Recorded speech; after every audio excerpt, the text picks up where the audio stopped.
आज आपल्या मातोश्री शैक्षणिक प्रतिष्ठानच्या वतीनं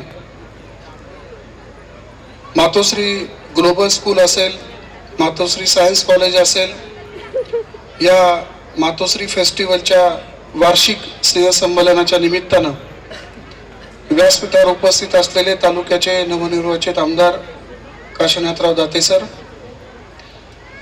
त्यांच्याबरोबर उपस्थित असलेले विश्वनाथराव कोरडे, डॉक्टर श्रीकांतजी पठारे, अशोक शेठजी कटारिया, अरुणराव ठाणगे, अमोलजी साळवे, बाठ झावरे सर, प्रसाद झावरे पाटील, बबनरावजी गायखे, समीर कंदलकर, उपस्थित असलेले या कॉलेजचा सर्व स्टाफ आणि खऱ्या अर्थानं कुठल्याही गोष्टीला एक प्रेरणा लागते, कुठल्याही नवीन गोष्टीला कोणाचा तरी एक सहभाग लागतो, आशीर्वाद लागतो. आणि हा आशीर्वाद मिळालाय तो मी ज्यांना लहानपणीपासून अत्यंत चांगल्या पद्धतीने ओळखतो, माझ्या कुटुंबाशी अनेक वर्षापासूनचे ज्यांचे स्नेहसंबंध आहेत, त्या आमच्या मीराताई आहेर, ज्या मातोश्री शैक्षणिक संकुलाच्या अध्यक्ष आहेत, आमचे दुसरे सहकारी किरणजी आहेर, डॉक्टर दीपकजी आहेर, या संस्थेचे सर्व संचालक मंडळ, डॉक्टर रांधवन असतील, चुकून माझ्याकडनं कुणाचा नामोल्लेख राहिला तर ते मला माफ करतील. मला या गोष्टीची खात्री आहे की आपण सगळेजण नक्कीच आमची भाषणं ऐकायला थांबलेली नाहीत. तुम्हाला सगळ्यांना आपल्या अंगामध्ये असलेले जे कलागुण आहेत, आपल्या त्या सगळ्या कलागुणांना वाव देण्यासाठी हे व्यासपीठ लवकर खाली व्हावं अशी तुमची सगळ्यांची इच्छा. हे खरं आहे का नाही? हो, इतकं पण नाही.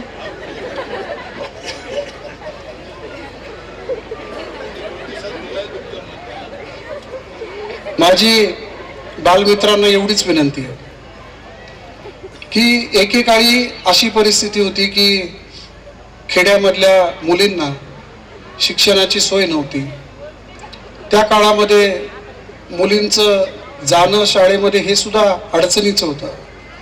आणि आज समाज इतक्या पुढे गेलाय, शैक्षणिक संकुलं इतकी पुढे गेलीत की आज माझ्या पहिलीपासूनच्या सगळ्या पुढच्या विद्यार्थिनी, त्याच्याही आतल्या विद्यार्थिनी आपलं विशेष नैपुण्य हे व्यासपीठावर सादर करू शकतात.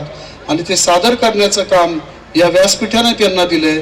मी पुन्हा एकदा मातोश्री संकुलाचं मनापासून आपल्या सगळ्यांच्या वतीनं अभिनंदन करतो, आभार मानतो.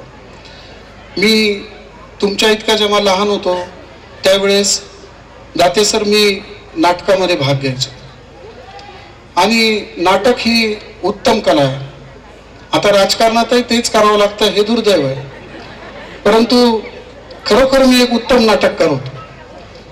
म्हणजे तुम्ही मला तिकडे पाठवा असं माझं मत नाही, परंतु हे जे तुमचं आजचा जो काळ आहे तो उद्याच्या काळामध्ये आम्ही आज आठवतो लहानपण, तर असं वाटतं की देवा मला परत एकदा लहान कर.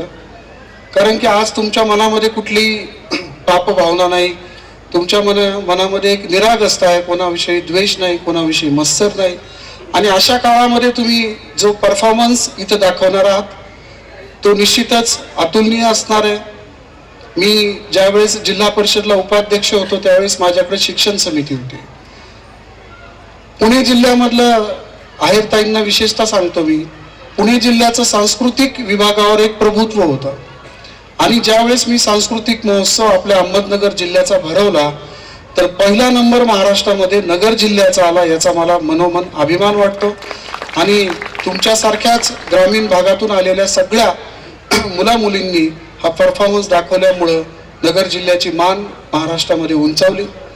मी तुमच्या सगळ्यांना तुमच्या भावी आयुष्याच्या शुभेच्छा देत असताना आमच्या आहेर बंधूंना देखील मी खूप मनापासून शुभेच्छा देतो. छोटंसं रोपटं लावलं आणि ते आज वाढता वाढता वटवृक्ष झालं.